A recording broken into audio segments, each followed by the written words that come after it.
Fox News has just obtained the 911 transcripts connected to the murder of Taylor Rollins against his girlfriend Jennifer Heathcote. She's accused of stabbing him to death last month. The victim's 9-year-old daughter making one of the two 911 calls, telling the operator, quote, "My stepmom stabbed my daddy," end quote.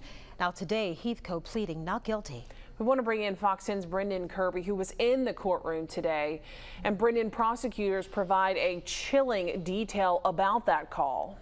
Yeah, that's right, Shelby and Lanice. They say Heathcote was trying to get the little girl to say someone else stabbed Rollins. In a second 911 call, Heathcote claims that they were attacked by someone who then immediately left. Mobile County prosecutors on Tuesday telling a judge that Taylor Rollins' 9-year-old daughter called 911 on the evening of August 22nd to report a violent confrontation between her dad and his girlfriend, Jennifer Nicole Heathcote. It's what can be heard in the background that Mobile County District Attorney Keith Blackwood says is significant. You can hear in the call what appears to be the defendant's voice telling the child that's calling to say that it wasn't her. And, you know, the fact that this happened in front of children is absolutely tragic. Police found 33-year-old Rollins dead inside his apartment at Charleston Apartment Homes on Sollie Road. They say Heathcote stabbed him. But her attorney, Leslie McElderry, says there's more to the story.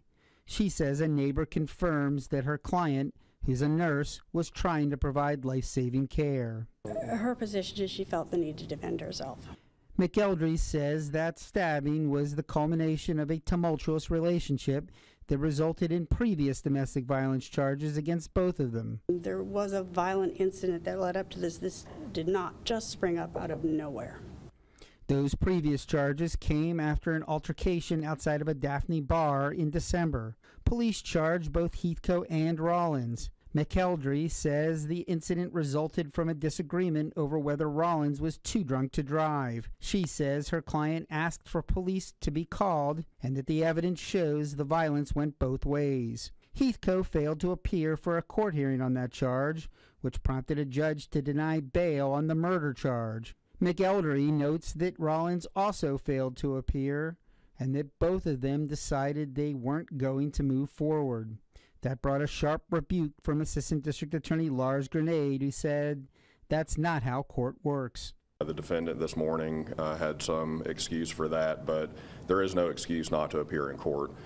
She was ordered to do so. She failed to do that, and that's one of the reasons that we used to ask the judge to hold her without bond. Heathcote's father, Donald Kane, says he only met Rollins a couple of times and described the relationship as turbulent. He says it was difficult for him to watch his daughter sobbing in court and adds that he hopes the judge revisits bail. I just hope she gets out because I don't feel like she deserves this, and it's self-defense. So I just hope everything works out for the best. It was very sad to see something like this happen to my daughter. DA Blackwood suggested that 911 call could undercut any claim of self-defense. He says it shows consciousness of guilt. A preliminary hearing has been set for October 1st. For now, Heathcote remains locked up at Mobile County Metro Jail. Our Natalie Williamson will have more on those 911 calls tonight on Fox 10 News at 9.